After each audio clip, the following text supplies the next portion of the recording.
So we've had an excellent group of people, and I think we're second to last, perhaps? Yes. Not least. Please join me in welcoming Archana Sahgal, who is the Director of the Civic Engagement Fund for Arab, Middle Eastern, Muslim, and South Asian communities, which happens to include the Iranian community as well.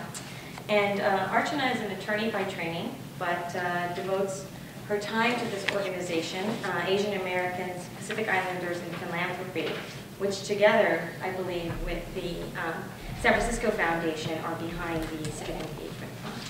So please join me in welcoming Archana.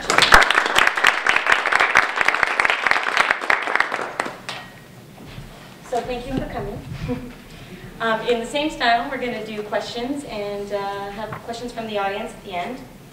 And I'd love if you could start by telling us about APIP and the Civic Engagement Fund. So thanks so much for having me. I was telling Machine in the background that I was dazzled by all of the speakers, and I'm continuing to be dazzled by your conversation as well. So thank you so much. And when I think about philanthropy, there's so many very, very sexy topics, whether it's around social entrepreneurship or whether it's around social networking or the building, the institution building, that I think that Philip talked a lot about. And usually when I talk, everyone's like, oh, that's so not sexy. But I actually think that the work that we do is important, and I'd like to make the case that I think that capacity building and the working of grassroots community-based organizations is actually incredibly sexy. So I wanted to convince you, or maybe persuade you, or hear from you a little bit more. And I'm really hoping that it's a conversation, because I know that there's a wealth of knowledge in this group as well. So a little bit about the Civic Engagement Fund. I've been telling this story for a couple of years, and I mix it up a little bit, but usually I start the story by talking a little bit about me, which seems so self-focused, but it's only as a vehicle. So let's see. 8 years ago, during the events of September 11, 2001, I was a first-year law student, actually, and I had just moved here from Washington, D.C., where I'd like to think that at the time it was the center of the world, the center of the free world. And I moved to go to law school at Little Podunk, Davis, California, because Stanford did not let me in. And I remember thinking the morning of the events of September 11th that I think that the world has shifted. The world has constantly shifted, but there's these moments, these political moments that happen where I think that communities are supposed to respond or react, depending on where they're at. And so that next weekend after the events of September 11th, I actually went home to LA. And usually my mother, two things I realized. I've got to talk with my hands a lot, and so I've got mending on my hands. I went to a Moroccan Indian wedding this weekend. And I flew home to LA, and my parents normally greet me at the airport, and my mother is usually like decked in a salwar kameez, very, very typical, because she's a physician by night, but I mean during the day, but she's like, why would I put on American clothes? So she greets me at the airport, and for the first time since I've known, she didn't walk in with the salwar kameez. She actually walked in with a pants and kind of a blouse, and I was like, where is my mother? Are you going to the hospital afterwards? What's going on? And then I realized that the fear was so persuasive that had just kind of been threaded through what they were feeling for the last week. And so on my way back to Davis, my parents handed me two things, which I thought was really ridiculous. They handed me a USA flag lapel, and they handed me a God Bless America bumper sticker. And I was like, I'm not going in my car with this crap. And my parents very seriously said to me, you know, put this on your car. And I was so struck by this moment with my, my Indian, Hindu parents from LA that had just gone on their merry way. I'm sure if there was an Indian community center in LA, they would have joined it. Probably asked for the senior citizen discount, despite the fact that my father's only 55, and yet, there was this very real moment. And I thought to myself, oh my God, this is real for communities, not just those that were Arab or Muslim, but all communities that were impacted by the anti-Arab and anti-Muslim sentiment that was so pervasive after the events of September 11th. And so I went to law school, and as most lawyers do, they just kind of bury their heads in legal work. And basically, 3 years later, I merged, and hoping that the the anti-Muslim sentiment, anti-Arab sentiment would be gone, poof. And unfortunately, it was still there. So I was really lucky to have the opportunity to work on these issues. So I started working at the San Francisco Foundation in September of 2004. Because I didn't want to practice law, basically. There was just no way that I was going to bury my head in.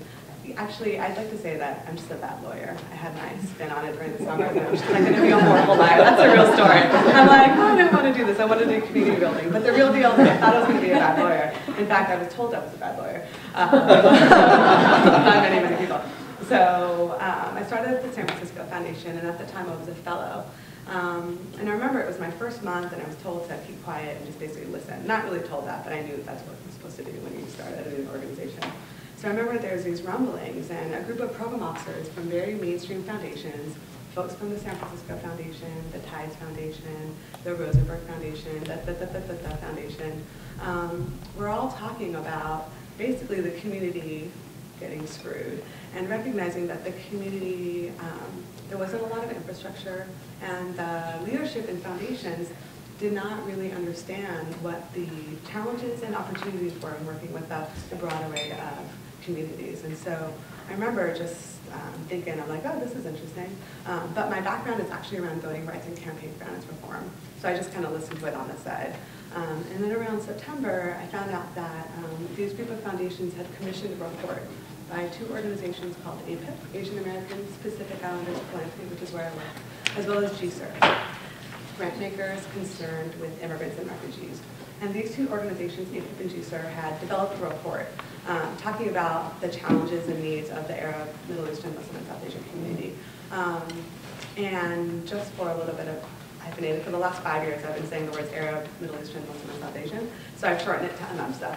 I've tried different acronyms, but basically we just got AMEMSA, so for the sake of time I'll just use the acronym of AMEMSA. So they, APIP and GSER released this report, and it was really interesting, and I'm sure that it doesn't take like a rocket scientist to figure out what the report findings were.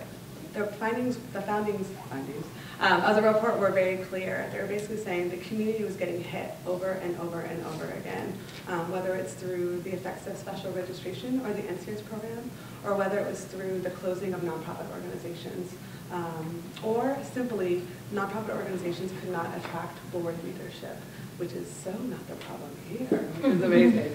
And so what it found was the community-based organizations were doing some fantastic work in responding to the basically human rights violations that were happening, but they were incredibly, their infrastructure was weak, or I should say thin, and that many of the leaders had just started working for these organizations, or many of the organizations, like many of the Arab American world, had started these organizations back in the 70s, and yet their ability to respond to community needs was not as sophisticated as it should have been.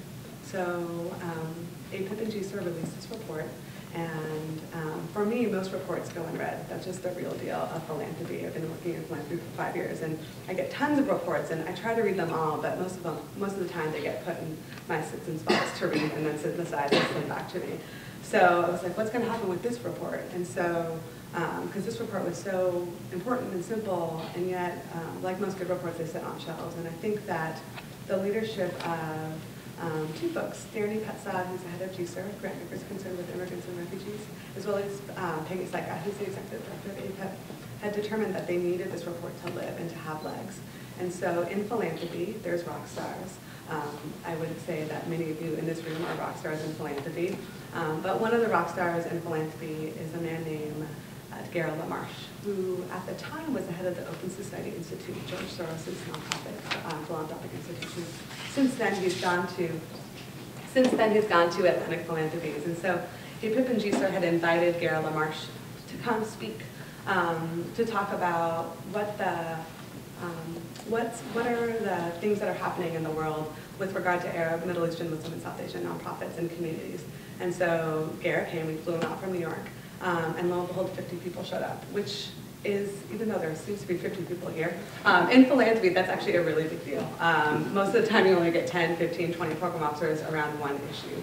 And